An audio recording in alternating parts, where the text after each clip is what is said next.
Okay, so both of you have worked on westerns before. What was it like working on such a huge budget one? Because I know that Byung-hun, you did Good, the Bad, and the Weird, of course, and you did In the Valley of Violence recently.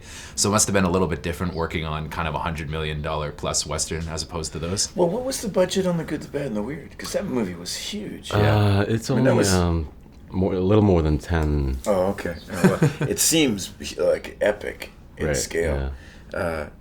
Yeah, for me, Magnificent Seven's like was the Hollywood Western. Sure. You know, and In the Valley of Violence was more the spaghetti, down and dirty Western. Sure, yeah. You didn't have Jumpy this time, though. Yeah. The Good, the Bad, and the Weird. We call it kimchi Western. Okay, yeah. Oh, wow. It's very Korean. Yeah.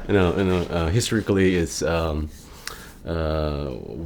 have that kind of situation, really. Sure. In China, so it's totally different than this movie actually. When you guys are paired up in a movie like this, where you have a lot of backstory between the two of you, what do you guys like? What kind of work do you put into the role to kind of develop the relationship? Because what I really liked about it was kind of the camaraderie that you guys had. You know, the way you guys would kind of take the piss out of each other a little bit, make fun of each other, and I mean, the truth is that it's so hard with a big giant ensemble like this for everybody to find. We had elaborate ideas of what our backstory. We could make a whole spin-off on what our two characters were doing. But also just finding moments of authenticity, I guess, though, for a character in a movie like this, right? How about working as Denzel's kind of as a good guy with him this time, as opposed to being adversaries, being buddies? Is that a little bit different? It must have been a different challenge as opposed to Training Day. Training Day is really a two-hander. Yeah. So it's a different energy. This is such an ensemble piece that the experience of making the movie was all about being together. I mean, and with a big group of people, right?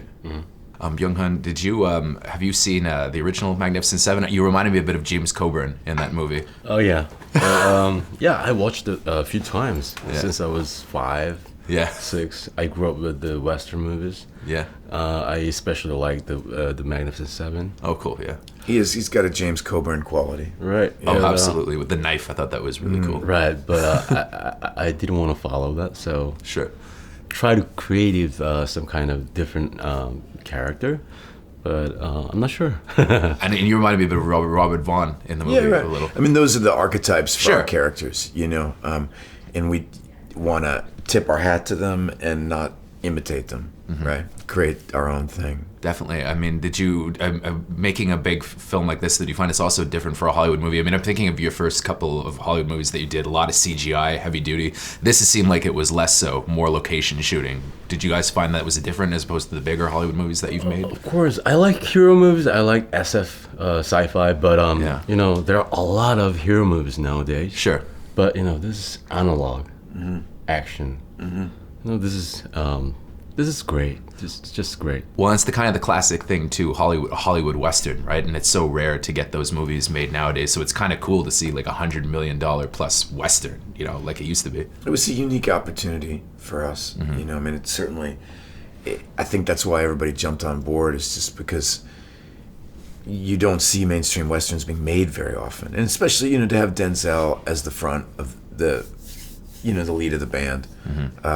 Made the whole thing seem like it could be original and speak to this moment in time.